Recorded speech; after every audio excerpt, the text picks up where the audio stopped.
We here? Are we live? Hello? I probably should get people like a minute or two to like filter in. I'm here. Is I, Alyssa Ludit. I'm here to talk about Tower of Memories and books. So exciting. So much fun.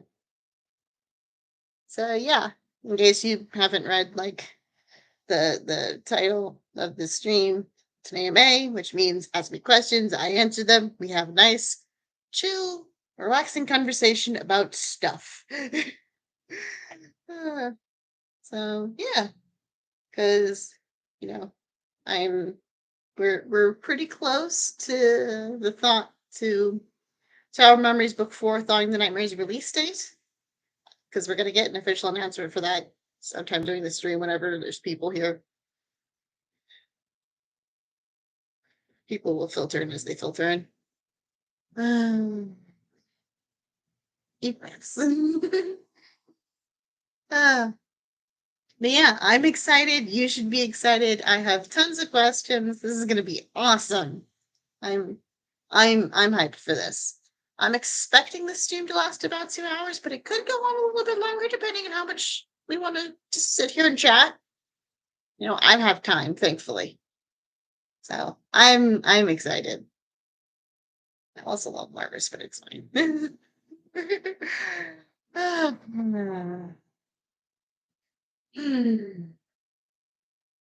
yeah. Don't want to hop into the questions right away until people are here. So, I don't know. How's everyone doing? I guess I've been since my part of the work to get Thawing the Nightmare out is done. I've been typing away at the next book in the series because there's more books, obviously. There's getting so many books in this series. Please don't nobody ask me how many books are in this series because I will have a freaking breakdown on stream, and nobody wants that. I hope. I mean, hopefully you guys are nicer than that, but I'm prepared for anything. Hmm. Hi, Ellie. Yeah, I'm looking forward to books too. Just please don't ask me how many are going to be in the series. Because I still don't know. We're gonna have 6 books just for the first year alone, and there's 5 years total, and we're just gonna like, why have I done this to myself? But it's fine, honestly, I blame Serafina. This is entirely her fault. That little gremlin was like, no, I don't want a single fantasy book where I'm gonna have a whole massive series that you were only partially prepared to write, and we're just gonna go for it. I'm like, all right, it's it's it's gonna be something. Well, in my defense, they are slightly shorter books. I mean, they're not novellas, but they're like just coming in at like the expected length for a novel. You know, like the number, if I'm remembering correctly, is 60K counts as a novel, and that's right about where everything is. So yeah. I mean, Welcome to Dragon Tower is the longest, and that's at like 76K if I remember correctly. So, hey Claire, yeah, more books sounds like more covers, which means more. So you're excited. I'm excited to see more covers from you too. They're all awesome. Every single one of them is awesome. So I'm excited. Okay, everybody's here. Who's ready to start the questions? Okay, so I'm just gonna go and we're just gonna pick some questions to start with. Uh, you know what? I'll start with Claire's questions because she submitted hers first. So let's get through those. Okay. There's some hints at winter break coming up. If the book had an anime OVA where the characters can have a vacation either summer or winter, wherever they want to go, or what activities would excite them? Okay. Yeah. So the thing about Thawing the Nightmare, right, is that it takes place primarily over winter break with a couple of like weeks beforehand. So it's like a couple weeks of school and then winter break is like the rest of the book. I think it's like half to two-thirds winter break. But what would each of them like dream vacation would be for each of the dragons? Um, Honestly, that's an interesting question because some of them I have an answer for, some of them I don't because they haven't told me. Uh, so I mean, let's start with Seraphina because she's easiest, right? Pretty much any like caving expedition, right? More crystals, the better. Any situation where she has to go into like a giant rock and see crystals growing out of the walls is an instant win. Because she's wired that way. Rocks and crystals are her special interest. Any opportunity she gets to just be amongst her kind makes her happy.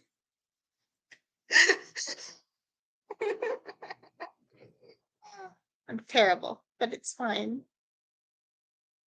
Uh, yeah, and I think Fethris would probably get the biggest kick out of going to like a zoo, right? I mean, granted, he would go straight to like the bug center. Oh, I appreciate this up. I admit most of this channel is gaming. I mean, I do some. I'm trying to try and fold more book stuff into it. But right now, 95% of the content on this channel is video games because I like video games. They make me happy.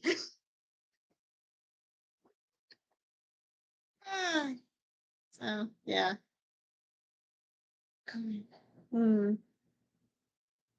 Jarek is complicated because vacation he's most likely to go on would probably be like a fancy ball and a party, like those kinds of like social functions. But like what he would want to be doing? Uh, that's a good question. I could imagine Jarek having fun at like a theme park, right? But maybe that's just my brain. Then again, he comes from my brain, so if I say it's fine, right? I feel like that's how this should work.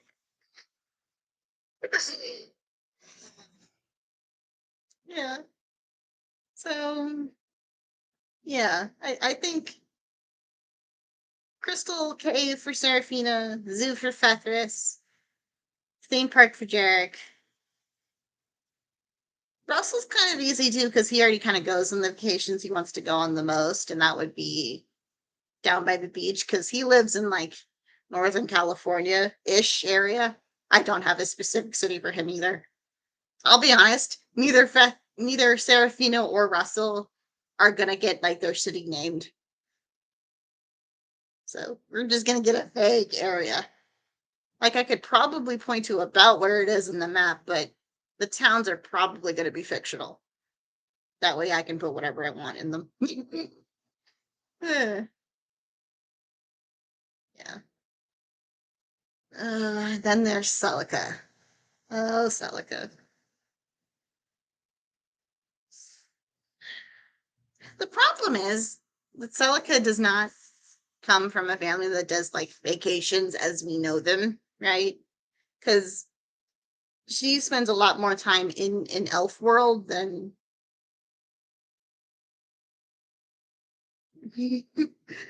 so no. She technically going to the school is closer to a vacation for her because where she lives in a community that's pretty different because she lives more with elf side in her day to day. Although she's gone to mostly schools picked by her mother. So that's it's Celica's complicated. Which probably explains why she has like the antagonistic vibes and abrasiveness to her is because it's complicated. They're all complicated. That's why they're here. Uh, So yeah. Okay. Next question. I'll just pick one out of this list. Bum, ba, da, bum. Hmm, okay, I'll pick one from Jahara. Who's your favorite character to write and why? If it's Seraphina, then who's your second? Obviously, my first. We're gonna get more. Probably. We're probably gonna get more about elf stuff in books. It kind of depends on how much Celica's willing to show. Uh, yeah, but yeah. Seraphina is my favorite to write. Obviously, that I'm very just comfortable in her voice. But if I had to pick a second, I think I would probably go with either Fethris or Angelina, depending on the kind of chapters I've been writing. Fethris is just a good, like, grounding presence in Dragon Tower. I mean, I'm not saying he's not chaotic. They all are chaotic. That's kind of what makes them dragons. But out of the bunch, he's a little more chill, which enables Seraphina to have more serious conversations with him. Not that she doesn't have serious conversations with all of them to some degree, but I feel like the general tone with Fethris is just a little more just like relaxed. It's fair. I mean, Fethris was designed from the very beginning to be Seraphina's second in command, basically. At least that's the kind of role I always imagined for him. I mean, all of their roles have kind of shifted as the series has kind of solidified into a solid shape compared to when I was first like drafting them all up and thinking about, you know, back when there was just blurry images and voices in my head. They like early concepts for tower memories and what we ended up getting are radically different. I've talked a bit about this with Ellie as she was beta reading for me, but yeah, there is some differences. I think some of my favorite highlights are Fethris the werewolf and Jarek poisoning everybody on their first night in Dragon Tower with a truth serum, which he still might do. There's a real possibility that Jarek might still poison somebody with truth serum at some point in this story. I don't know who it'll be, but that's enough of a possibility that we should probably look out for that. Because it's out of character. He just doesn't have the motive to poison the rest of the dragons anymore. Because it's evolved quite a bit already, and that's before you guys ever saw it. It's still evolving, because of how I write.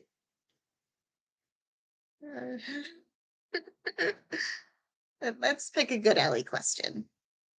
Well, all of them are fun. Like this one. At the end of the book, we get another character's perspective of different moments before or during the series. What are some characters' perspectives we can look forward to in upcoming books? The way I pick those intermissions, as I've been calling them, is not really based on the POV of the character. It's based off what event or what piece of information I want to convey.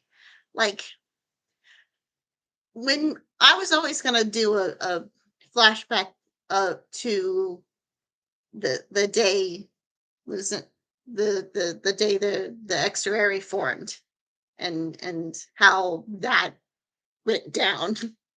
I'm trying. Okay, so some mild spoilers, just because it's hard to talk about the fourth book in a series without mild spoilers for the books that came before it. So just be wary of that. If you've gone to like halfway into book two, it probably won't be that bad. So I don't know how far Johara is. If you've gotten past episode 55, you're fine and in the clear. If you're not, I'm sorry. You're just gonna have to deal. So yeah. Like the day Lucinda met Maripin was always going to be a day I was going to write about. But the way I pick POVs is like, okay, who has the most interesting insights into what is going on with this scene I want to write? And obviously, in that scene, it's Lucinda because of all of the connections she has to what is going on.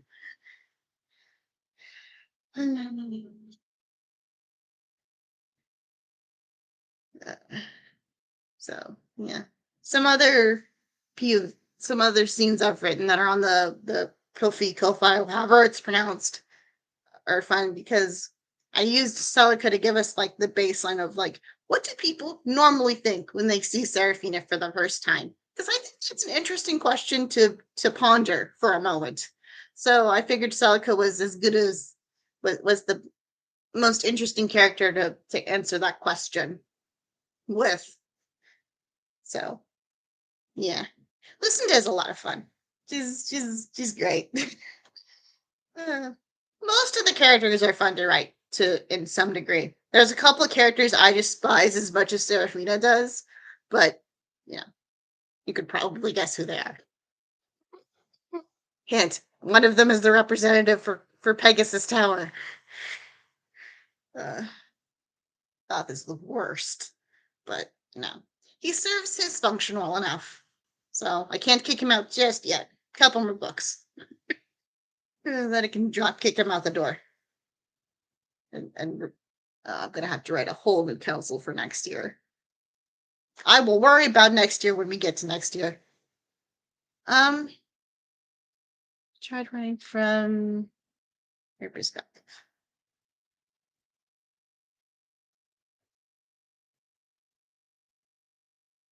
Please clarify. I'm confused. Whose perspective are you specifically asking for, or are you talking about the council in general?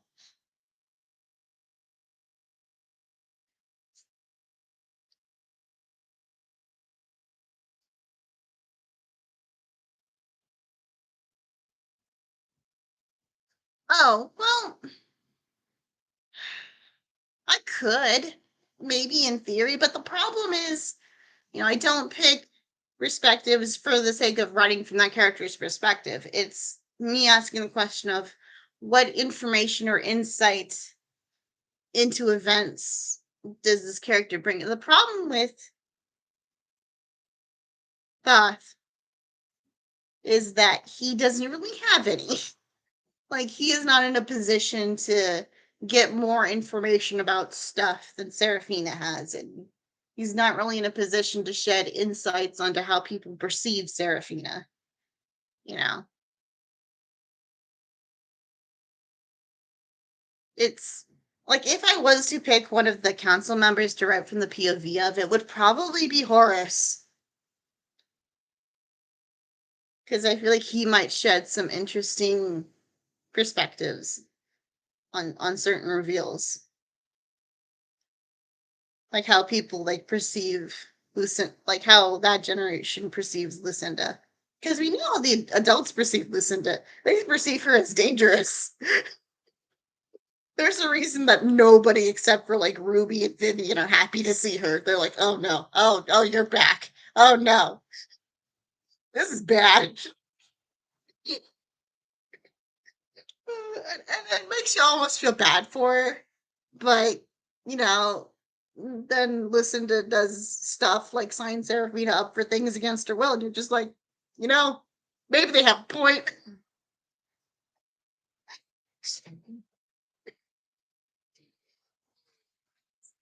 That's the scene I was looking forward to writing for a while. I was excited for that because it's like this is. I feel like this is going to answer pretty much every question about why Lucinda left in about 5 chapters.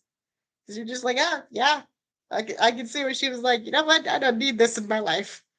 Not that any of those are the actual reason. There's a bunch of reasons. It's Lucinda's decision to leave was a complicated one that was kind of forced upon her by everything. I mean, and that's the thing about Lucinda's character is like, as messy and complicated as a person as she actually is, her motivations are very, very simple. She just wants one or two things in this world. And her friends kind of know that too. Well, yeah. The extraries are all they all know this about her. Or at least they know enough about her to kind of piece together what's going on. Yeah.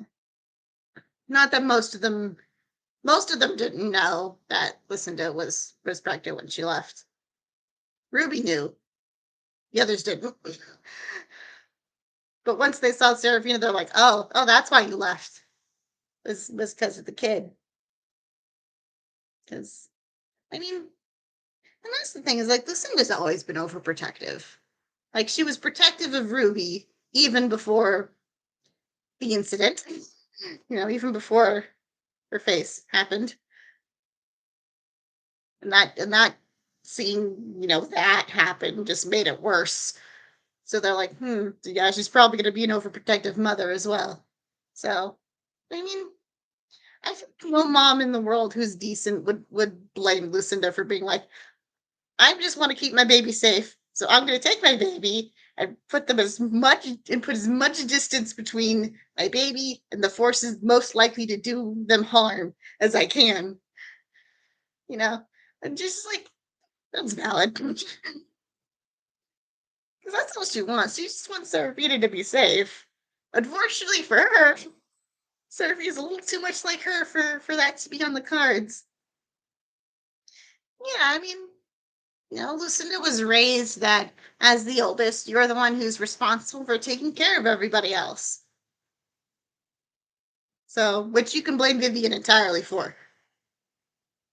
So, because you have to remember, Lucinda grew up being the heir to the Hearth Coven. She fully grew up expecting that someday it was going to be her job to take care of her entire coven and their interests.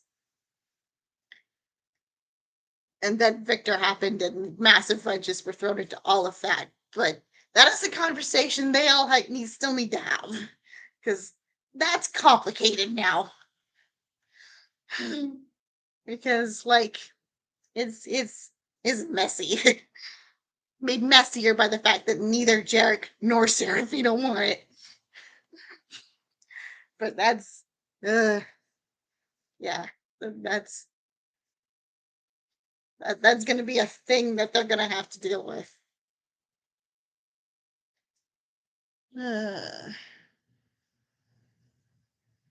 Let's, let's pick another question from Claire because her questions are fun. There's a lot of fun characters in these books. What's your strategy for keeping them all organized with personality, motivation, and general characterizations in in terms of writing? I'm gonna level with you guys. I cheat. So the two color system that I have, right? The primary thing and then like the secondary color that people end up having, that's kind of like a cheat sheet for personality types. So you have like let's take Angelina for example. She's a pixie primarily. So she's going to be someone who's generally happy, generally more positive, and generally more trying to just focus on her relation on building strong interpersonal relationships. Those are her main things that she's trying to do because she's a pixie. That's what pixies do. But she's also got red magic, which means she's got a little bit of dragon in her. So what form does that dragonness take? And that's kind of what feeds into her whole future seeing thing and her attitudes towards it and how and her responsibilities as someone who can see the future and has been training to see the future and what it means. So that little chaotic edge of just be like, yeah, I know something bad's about to happen and I can't really stop it. So we're just going to embrace the good while it's here. Yeah. And then you have Lucinda, who is, primarily Sylphid. She's a yellow as an adult. But when she was a child, when she was Seraphina's age, her magic was blue. A deep, deep ocean blue, as I describe it. So you have this person who is longing for something else in life than what she's been handed. She knows there's something out there for her, but she doesn't know what it is yet. Spoiler alert, it was Victor. But she also, but there's a bit of Pegasus in her. What form does the Pegasus mistake? The thing about being a Pegasus is, there's that same kind of vibe of interpersonal relationships and paying attention to the people around you. Except the big difference between pixies and Pegasuses is that a Pegasus is most likely to lie to you or use manipulation in some way to get what they want. Which, I mean, look at Lucinda. You pretty much can kind of see that on display. So yeah, as far as keeping everybody in track, and there's also a lot of instinct to it, especially for major characters. When I've written them for a little while, you start to kind of start getting into the feel of it. Be like, because sometimes I'll end up writing a line and then ascribing a character to it a little bit later, when I'm like, that's a this person line, not a this person line. Which is how I keep track of conversations with 5 or more people in them sometimes. Which are fun scenes to write, don't get me wrong, but they can get complicated sometimes. Especially when I'm trying to make sure that everybody gets a chance to speak up in a situation. Sometimes I think I don't do as well as I would like to be, but I try. That's all you really can do. Okay. Let's pick. So Jahara and Ellie both asked very, very similar questions. So we're gonna count this as both of them. So what was your favorite part to write in Thawing the Nightmare? And then Johara asked, what was your favorite scene to write in Thawing the Nightmare and why? I think for this, one of my favorite scenes, because of just how simple it is, but also how punches you in the gut it also is. The scene where Serafina is finally home for the first time, where she's standing in her living room and she immediately goes and hugs her dad. And he says welcome home twice. He says it and then she hugs him and she doesn't let go. And then he repeats himself. Because I feel like that scene pretty much answers the question, right? Because I felt like there was a really big covering question of why Victor? We know that he's sweet and he's awesome, but I feel like there's still kind of that lingering question of why did Lucinda go to the length she's gone to for Victor? But then you see him with, the whole family unit together, and you're just like, oh, that's why. Because that's pretty much their entire relationship in microcosm, isn't it?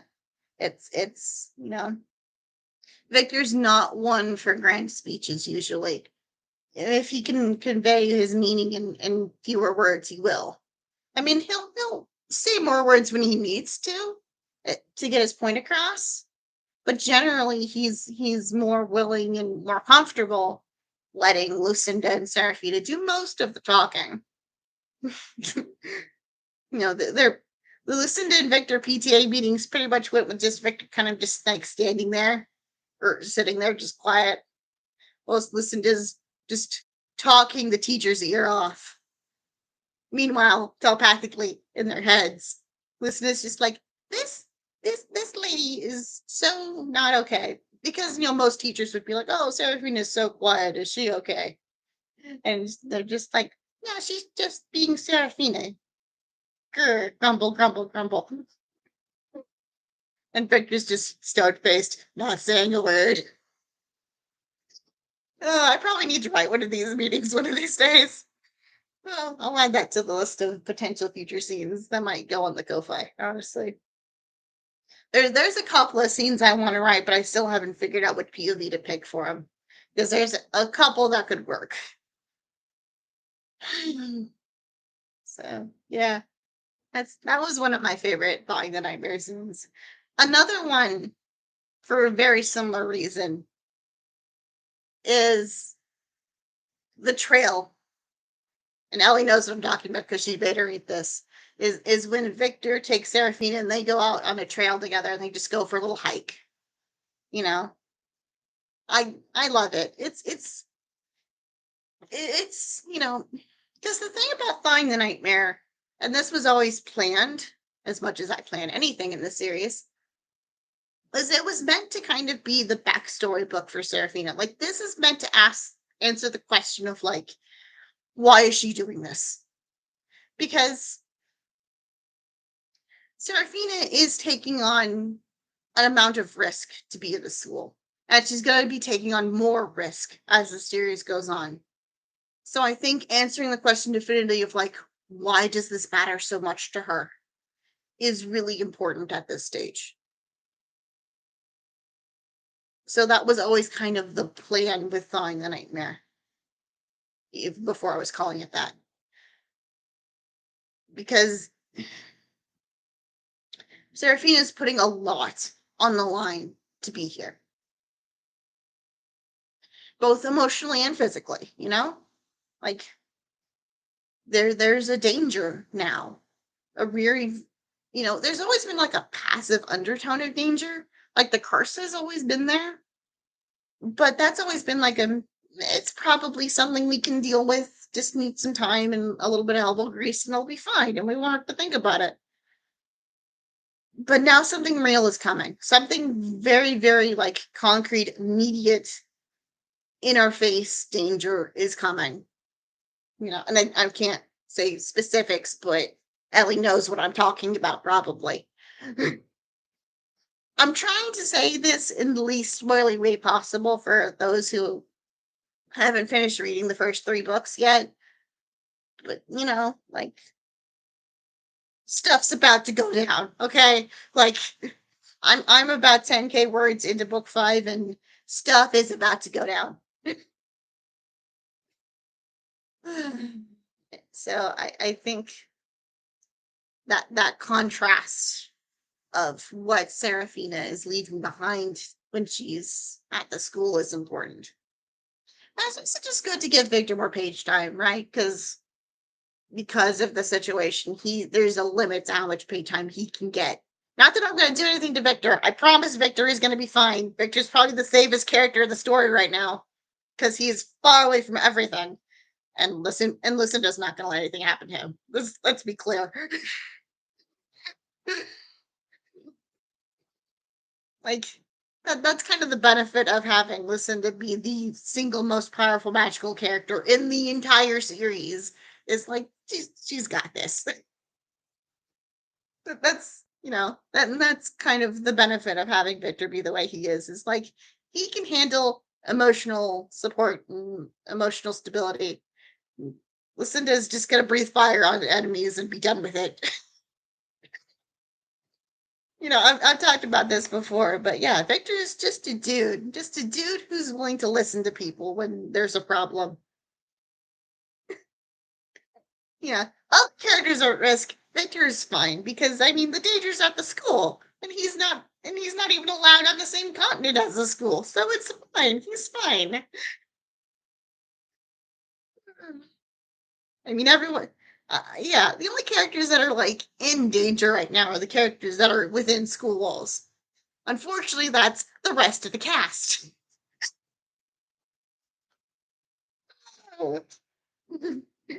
Everybody else is very good.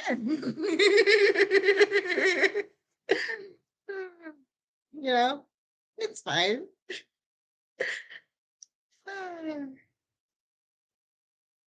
Let's see. Ooh, here's a fun one from Johara. What scenes are you most looking forward to writing in the upcoming books? So, like I said, I'm about 10K words into book 5. And there's 2 scenes in book 5 I am looking forward to the most.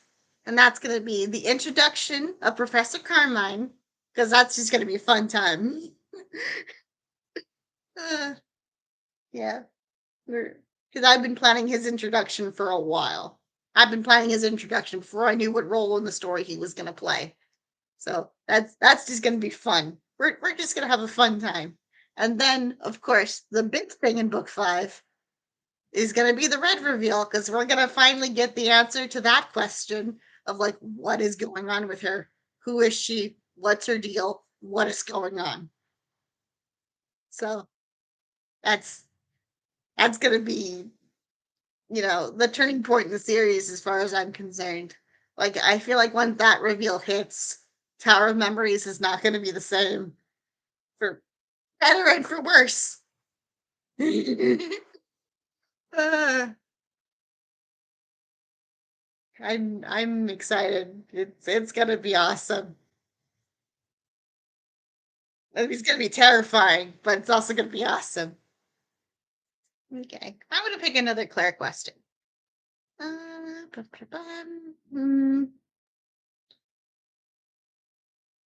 What is your favorite line or quote in Thawing the Nightmare?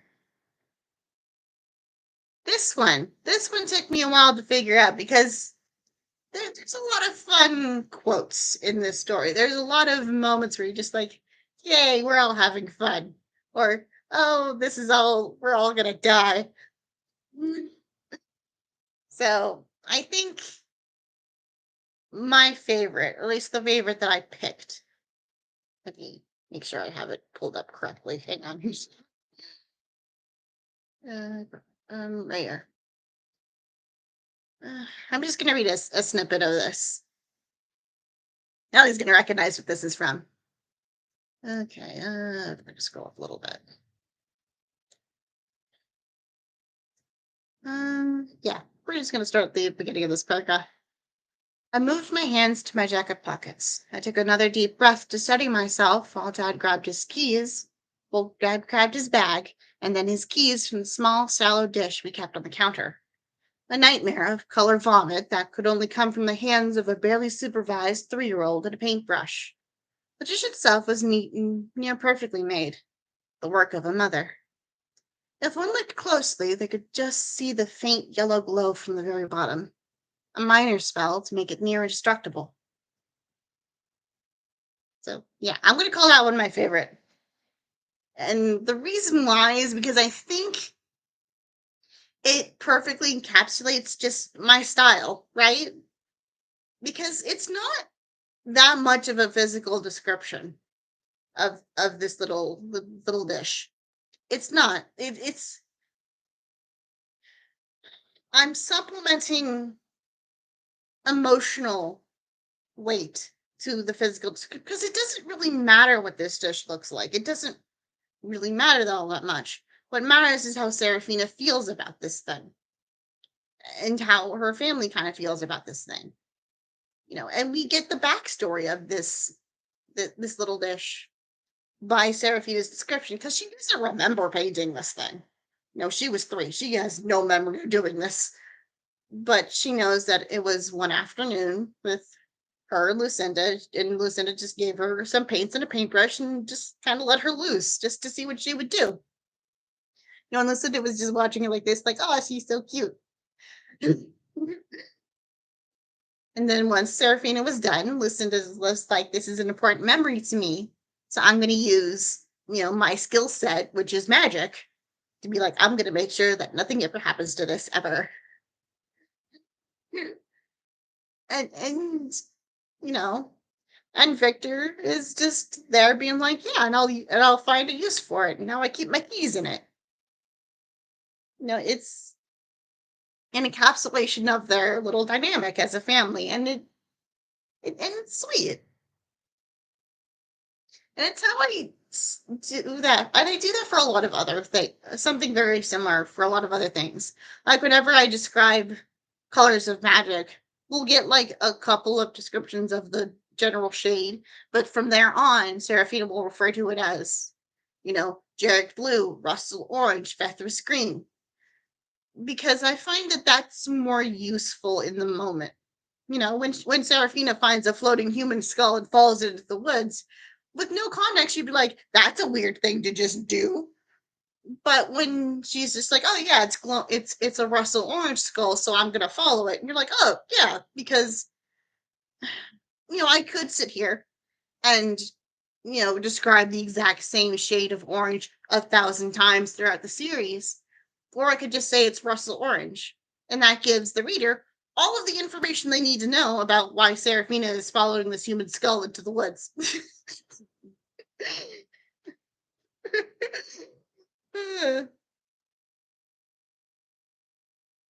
Yeah. And I think it's especially interesting when Seraphina goes from like, oh, it's a shade of pink out of my hands to it's my pink.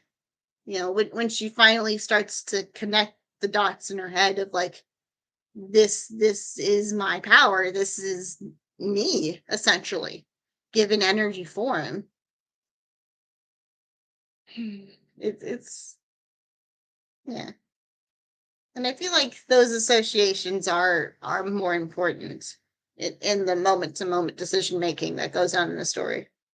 You know, it's cursed green because when she sees it, she doesn't really think of the person who cast it because he's not real in her head, if that makes sense. Like he's an amalgamation thing. He's a whisper on the wind.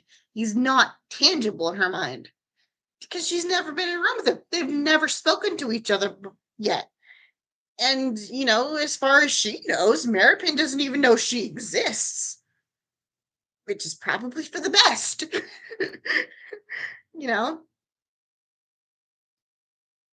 So her mind associates that shade of green with the curse more than with him because she doesn't know him. And technically the blue that's, the color of the echoes is Jantress blue, but she will always call it echo blue because that's the association her mind will always make with that shade first. And I think that's more telling than me sitting here trying to describe this same shade of blue that I use for a couple of different things. Let's see.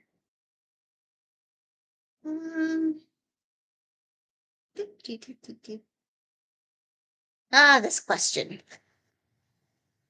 Did you always know Seraphina would be Arrow Ace? What's your experience with writing each character's sexualities? So, for the first half of that question, I did not always know that.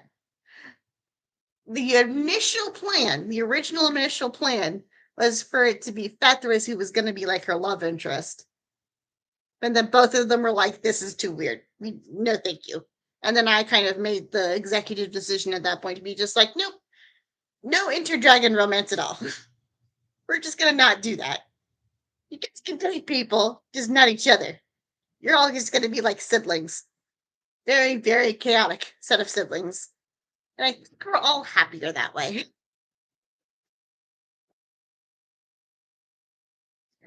As far as writing each character's sexualities, I mean, it doesn't feel that. I mean, here's the thing, right? Being on the Arrow Ace spectrum as myself,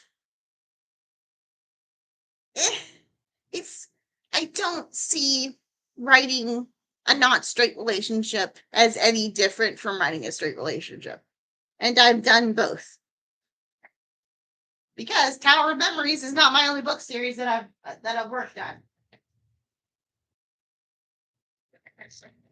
I have novellas that I've written of a different series. So my first not straight character is in these. So I've kind of always been writing not straight characters. And also I want to point out that I was a teenager as fan fiction was really, really popular. You don't want to know how many yaoi pairings I've shipped over my life. We just don't want to have that conversation, okay? So yeah. One could argue that I've been shipping non-straight couples more often than straight ones. That's you know? So it to me it doesn't feel any different. There's no like tangible difference. Romance is romance. Yeah. But I will say my favorite couple in the series is Lucinda and Victor. Just because they just they're ridiculous and adorable and I love them. what fandoms did I write for? A bunch of them. I kind of floated in and out of a bunch of different anime fandoms mostly.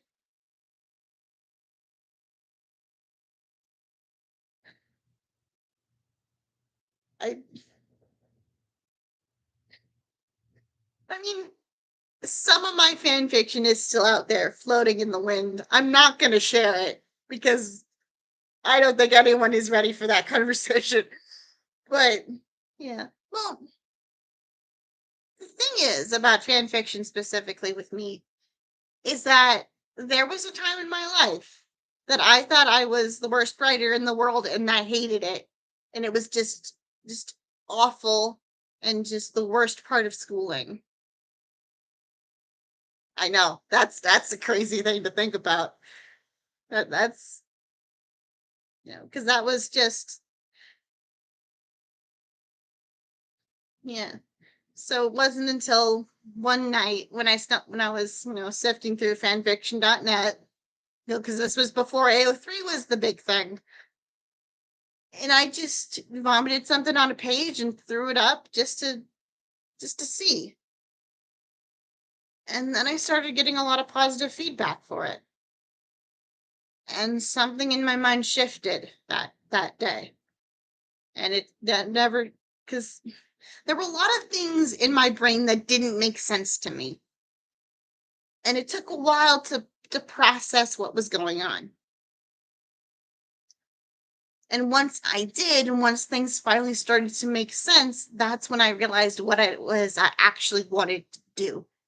Because I had a world and characters and a story in my head and in my heart that wanted out, but I didn't think I had a way to bring them into the world. But I did. And I was just letting just the uncomfortable way the writing is taught in the elementary school I went to get to me. But that was a demon I slayed. That was a personal demon that I dealt with. And now here we are. And that story that was in my head and in my heart became these. So, yeah, that is. I was 13 when that happened, and I wrote those when I wrote the first one of those when I was 14, and it was published when I was 17.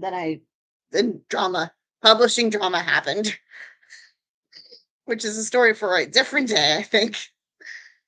Uh, so yeah, that's that's what got me into all of this. So thank you, fanfiction.net, for getting me into this mess.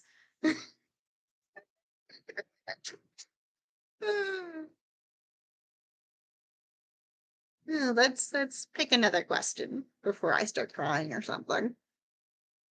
There's so much the magical world.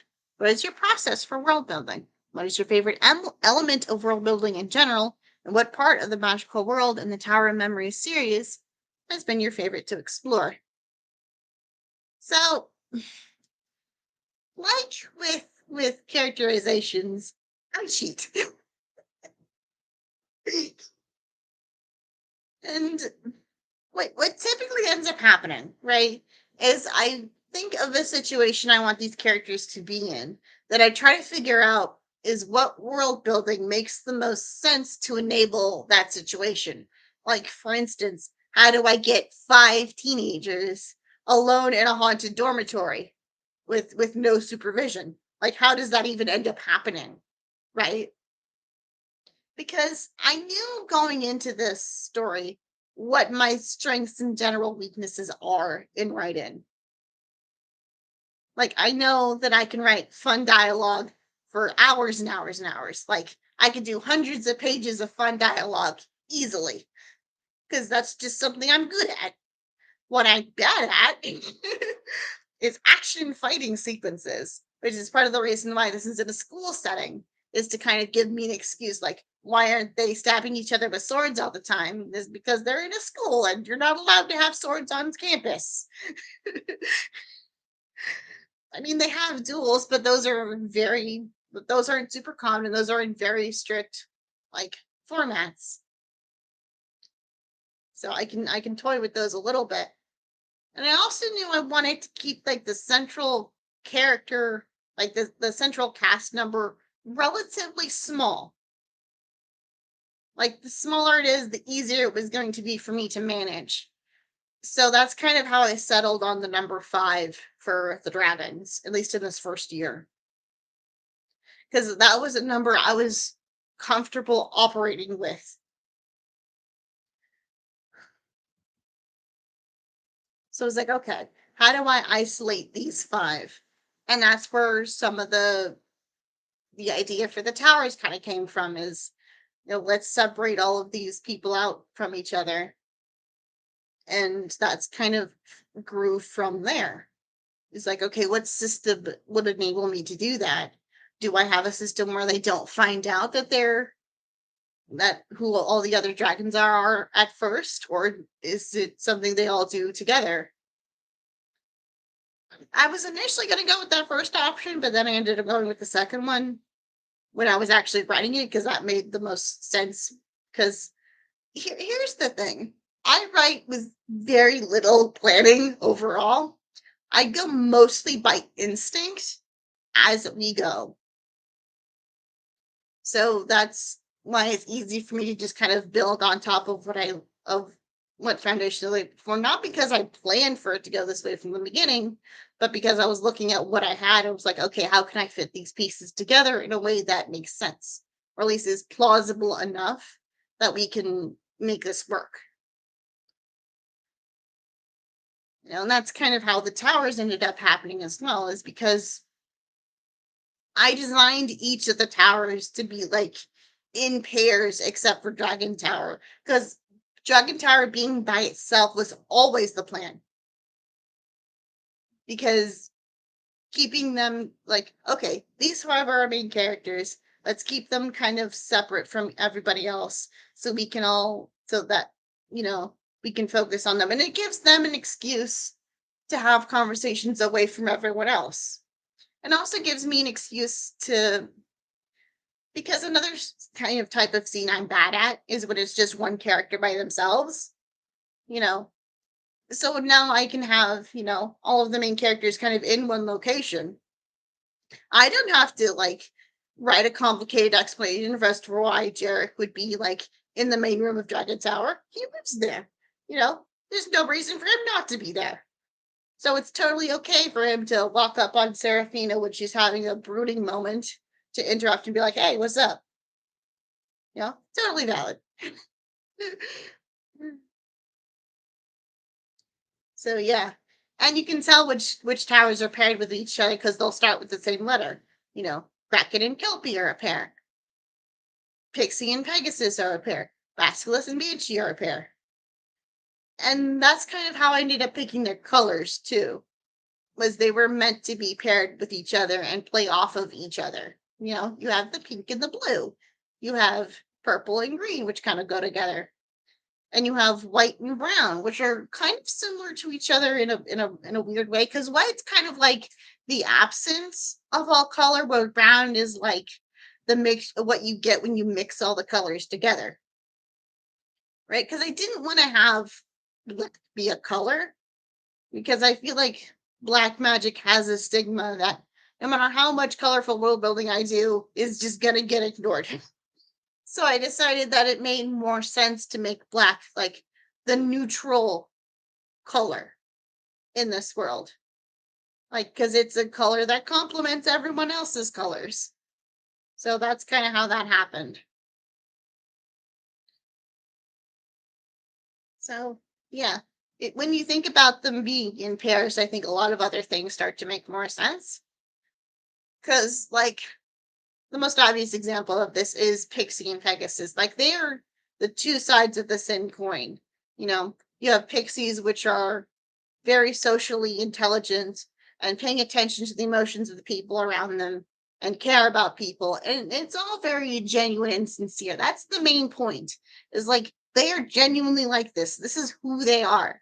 Whereas a Pegasus cares about what people think of them but are also willing to use more deceptive tools in their kit to do that. They're both very observant, just generally about the people around them. But a Pegasus is more likely to lie to you than a pixie is. I mean, not that pixies are incapable of lying. They just generally don't unless the situation is pretty extreme. Whereas Pegasus will, do stuff like write a bad newspaper article about your crush's friends so that they stop hanging out with them and hang out with you more. Yes, that's a hint to an event that happened in book one.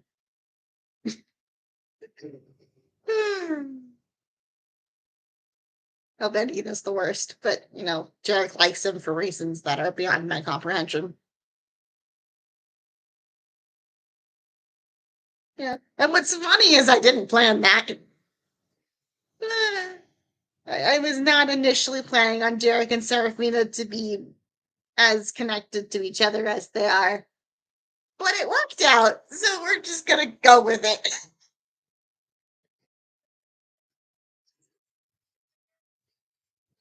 Yeah, I was writing episode 53, and Vivian was just like, "I'm adopting Ruby. She's my daughter now. You're just gonna have to break the rest of the world building to make that work. Good luck." Did I mention that Vivian used to have red magic, which frankly explains a few things?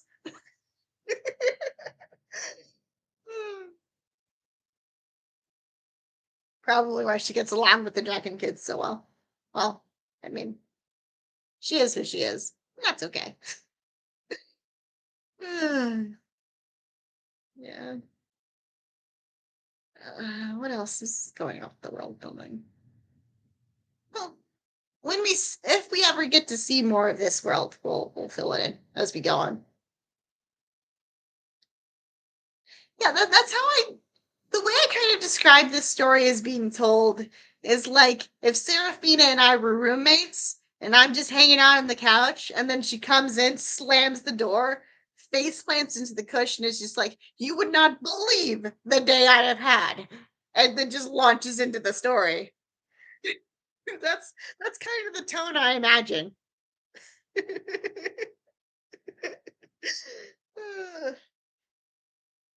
It's awesome.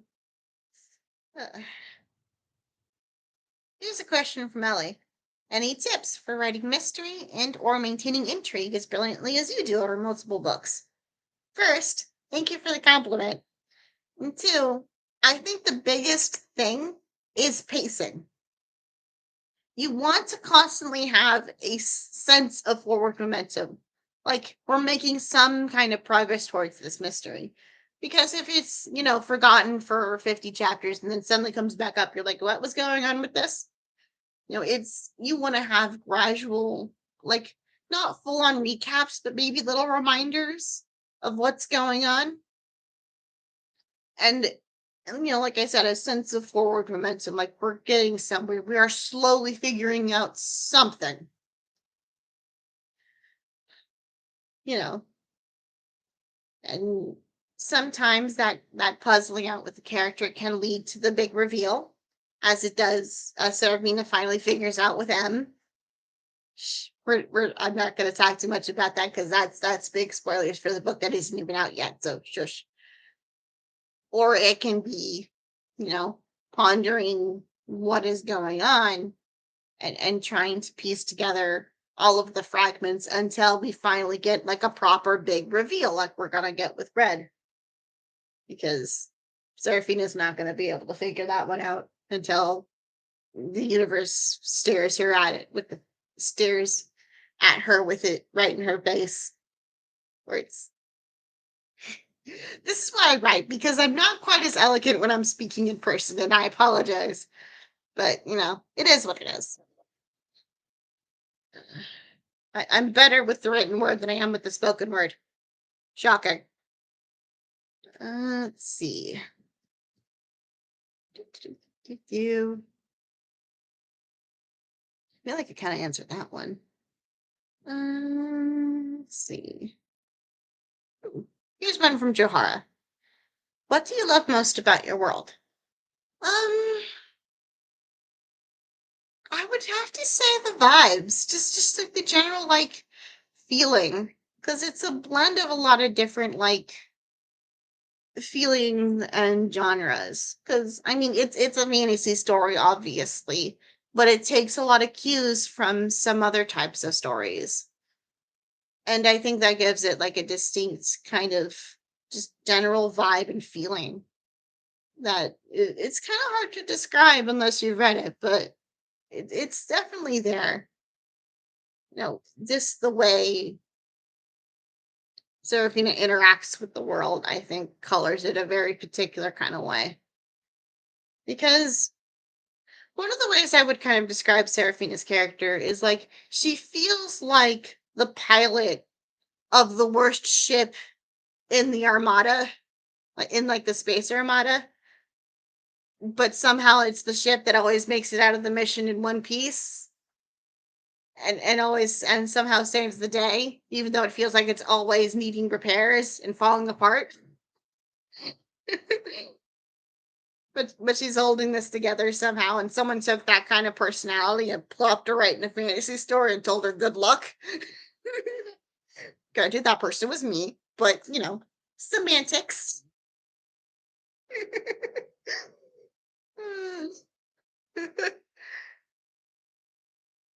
But yeah, I would say this general feeling I get from the world and just hanging out in it. Okay. One another one from fire. What was your biggest inspiration for this book or the series as a whole? I kind of touched on this just now, but there's a lot of different inspirations that kind of fed into Tower of Memories. The best way I can describe it is like it's a combination of everything I've ever loved, in a way. You know, it's kind of got the same kind of like vibes as a light novel, and I'm someone who grew up, with a lot of video games and anime because that was the childhood I had, and Disney, lots of Disney. There's some whimsical vibes in there because they're living in a haunted, spooky tower, and it's supposed to give you like the same kind of vibes as the haunted mansion, where you have like moments that are absolutely horrifying, but also moments that are uproariously funny, and just everyone's having a good time, even when they're dead. Especially if they're dead. You know, it's it. And I'm also a big mythology nerd. Because that's just how that ends up being. So there's a lot of the thing of mythology in there, both referenced and quite literal. Seraphina is pagan. She worships the Greek pantheon. I mean, in a slightly different priority order than is typically portrayed, I feel. But it's an order that makes the most sense for her and just her general life.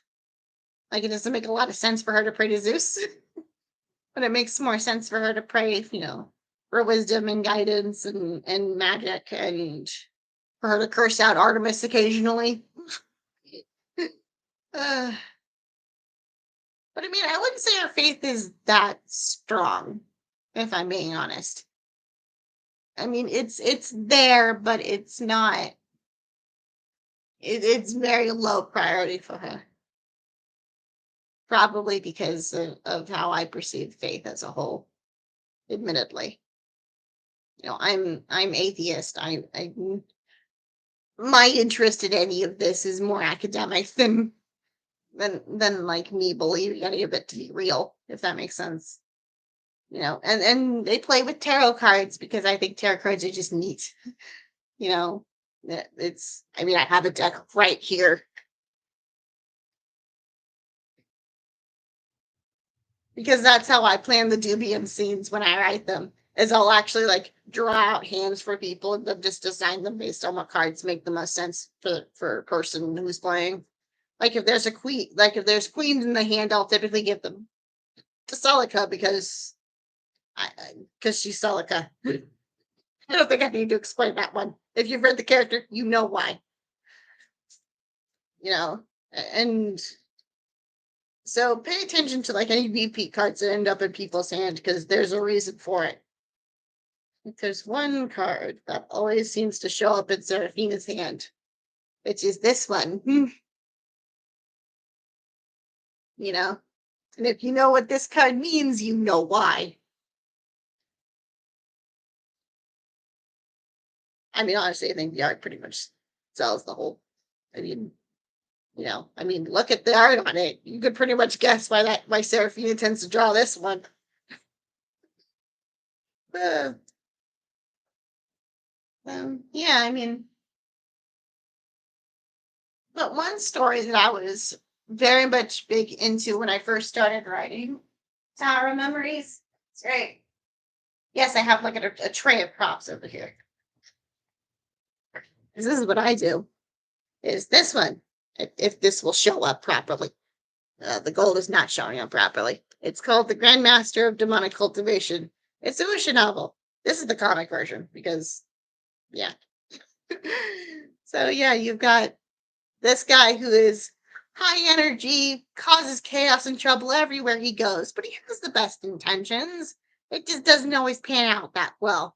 And then you've got his boyfriend over here.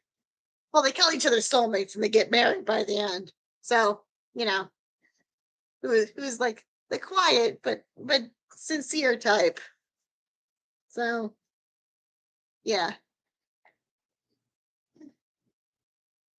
so that's a lot of fun. Um, let's see, what else do I have here? Um,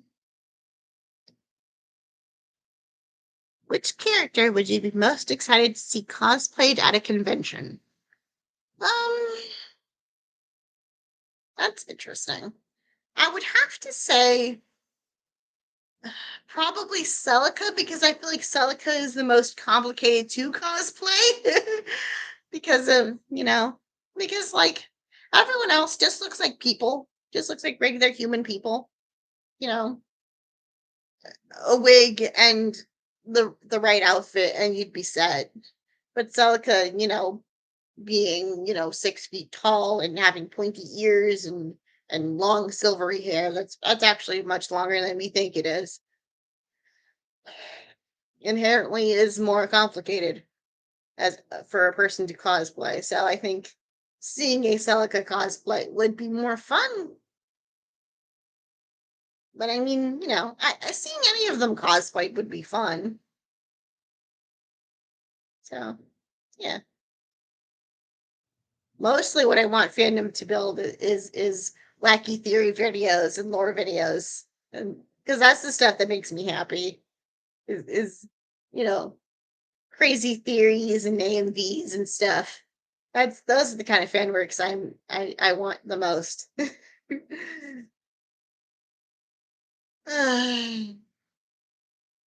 Yeah. Stuff. It's one of those. Um,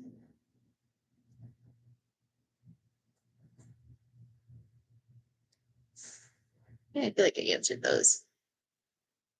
Anybody else have any? Because I've run out of questions from my lists.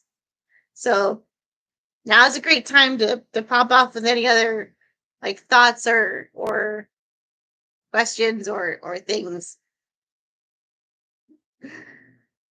Uh, but there is news I wanted to share while we're all here on the live stream. I have my date for when the book is coming out. So the final release date, and the reason I chose to live stream on this day in particular, because Thawing the Nightmare is coming out September 13th. That is Friday. Because I can't help myself, okay? And I feel like this Friday the 13th is just a good day for this series because I feel like it matches the vibe, honestly. I mean, Serafina was born on a Friday the 13th, so like that all tracks. That's canon. That's real. If you look back and check the dates, because it's 2018 when the series starts. So she turned 16 in 2018, which means she was born in 2002. And if you go back and look at the calendar, October 13th was a Friday, which is the most Serafina thing ever.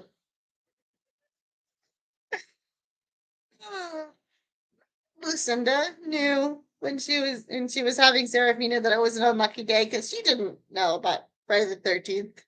Like, because she didn't grow up with that culture.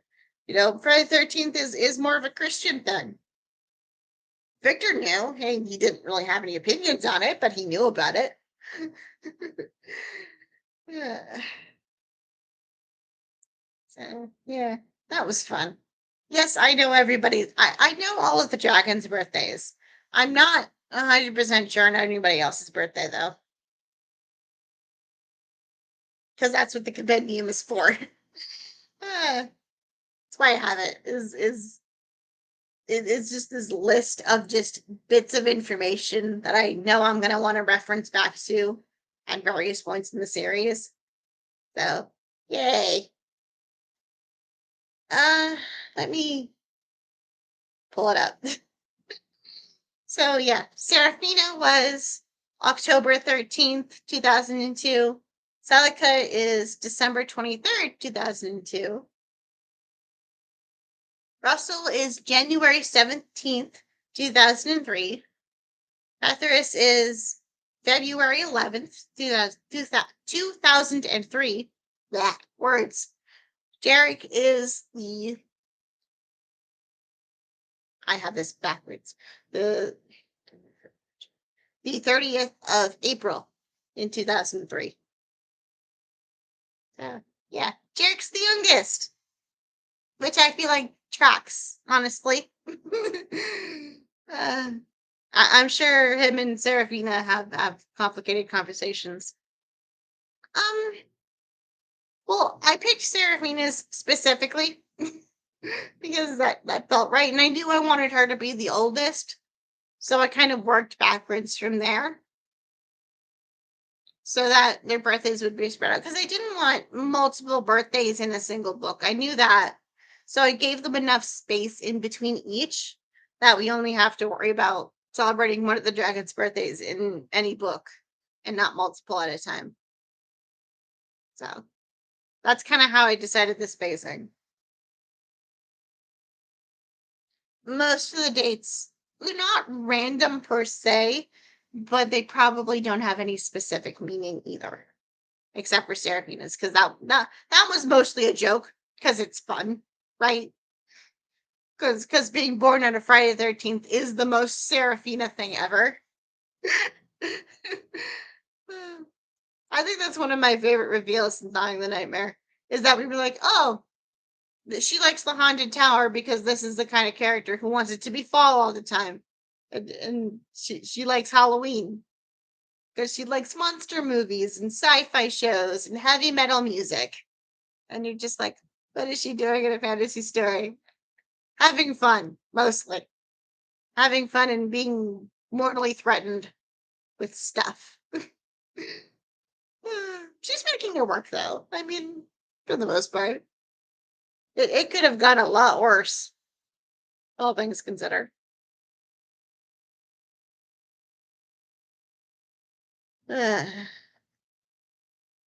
So, yeah, we've got a month until release date, and we should have pre-orders up for Thawing the Nightmare soon.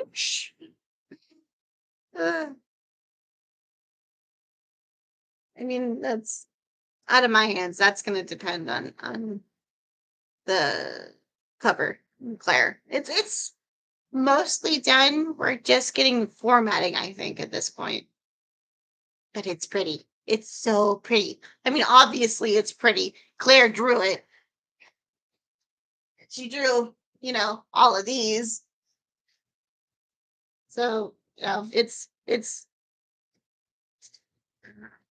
it's good. I'm excited. It's blue, it's wintry. Jarek's on it. I'm very excited for it. You guys should be excited for it too. As soon as I have that cover, we will reveal it, but we're not quite there yet. So, yeah, I think, yeah, I think that's everything that I wanted to get through. All the questions I had. This is why I said the more questions you guys give me, the more fun we'll have. But some of the questions kind of overlap, so it's just like, we'll just make it work. Will I do more of these? Probably. You know, just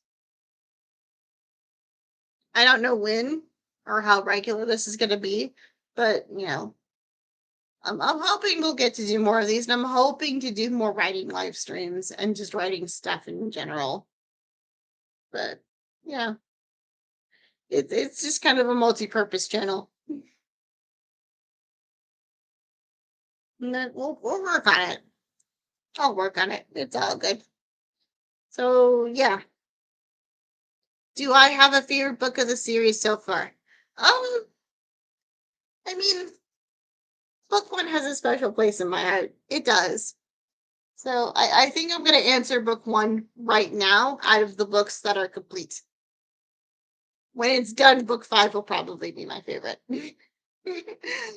But yeah, I think book one has a very special place in my heart because it was my introduction to Serafina too.